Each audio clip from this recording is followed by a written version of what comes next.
ज्यादा पूजा पाठ करने वाला ही दुखी क्यों। बहुत बार ऐसा देखने को मिलता है, जो ज्यादा भगवान का पूजा पाठ करता है वही सबसे ज्यादा दुखी होता है। जबकि कोई नास्तिक आदमी जो भगवान को नहीं मानता, कभी पूजा पाठ नहीं करता, कभी संतों का संग नहीं करता, वह सबसे ज्यादा सुखी जीवन जीता है।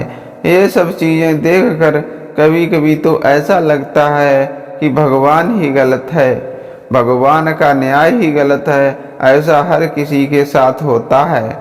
आखिर क्यों भगवान को मानने वाला व्यक्ति सबसे ज्यादा दुखी होता है। एक गुरु के दो चेले थे, दोनों ही पढ़े लिखे विद्वान थे। दोनों में फर्क सिर्फ इतना था, एक भगवान को मानने वाला था, दूसरा भगवान को ना मानने वाला नास्तिक था।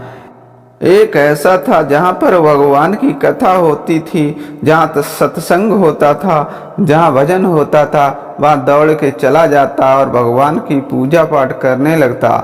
दूसरा शिष्य इन सभी चीजों से काफी दूर था। वह शराब पान भी करता था, वैश्याओं के साथ गमन करता था। सारी बुरी आदतें दूसरे शिष्य में थीं।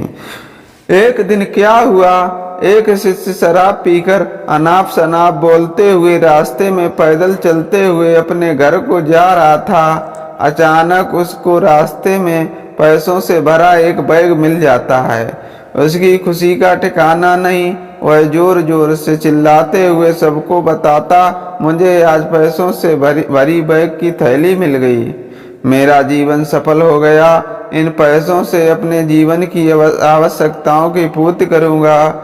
वही दूसरा मित्र मंदिर से भजन करते हुए अपने घर को जा रहा था। अचानक उसकी पैर में एक बड़ी कील चुभ जाती है, रक्त निकलने लगता है। ठीक उसी समय दूसरा शिष्य भी वहीं पहुंचता है और हंसते हुए उसको बोलने लगता है, क्यों तुम ही हो ना जो सबसे ज्यादा पूजा पाठ करते हो, भगवान का भजन करते हो। क्या दिया तुम्हारे भगवान ने तुम्हें मुझसे? देखो, मैं कभी मंदिर नहीं गया, मैंने कोई भी काम अच्छा नहीं किया, मेरे घर में भगवान का मंदिर भी नहीं है, मैंने कभी अपने घर में सत्यनारायण का कथा नहीं कराया, भगवान के सामने कभी माथा नहीं टेका। फिर भी मैं कितना संपन्न हूँ, अमीर हूँ, मेरे पास पैसों की कोई कमी नहीं है, सबसे ज्यादा सुखी जीवन मैं ही जी रहा हूँ। अच्छे शिष्य को उसकी बात चुभने लगी। उसने मन ही मन विचार किया, हाँ यह तो सच बोल रहा है, मैं कितना पूजा करता हूँ, मैं कितना भगवान को याद करता हूँ, फिर भी मैं इतना दुखी हूँ।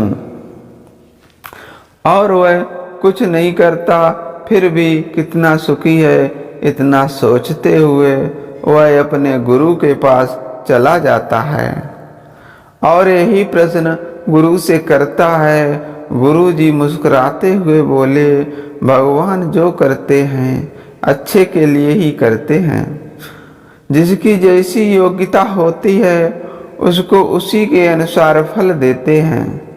अब तुम्हारे प्रश्नों का उत्तर तुम जानते हो, भगवान ने तुम्हारे पैर में कील क्यों चुभाई और उसको पैसों से भरी हुई बैग क्यों मिली। सुनो, तुमने पिछले जन्म में बहुत पाप किया था, इसलिए तुम्हारी आज मौत होने वाली थी।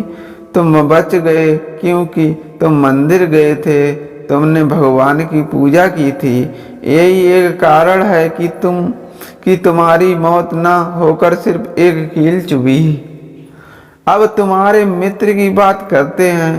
पूर्व जन्म में वो एक सत्संग संत महापुरुष था, इसीलिए उसकी आज किस्मत बदलने वाली है। करोड़ों की संपत्ति का मालिक बनने वाला था, मगर इस जन्म में उसने कोई भी अच्छा काम नहीं किया, इसलिए पूर्व जन्म के फल के अनुसार उसको थोड़े पैसे ही मिले, जबकि वो अरबों की संपत्ति का मालिक बनने वाला था। भगवान को दोष देना छोड़ दो, अपने वर्तमान के समय का सदुपयोग करो, भविष्य में अपने आप सुधर जाएगा। जय हो, जय जय श्री राम।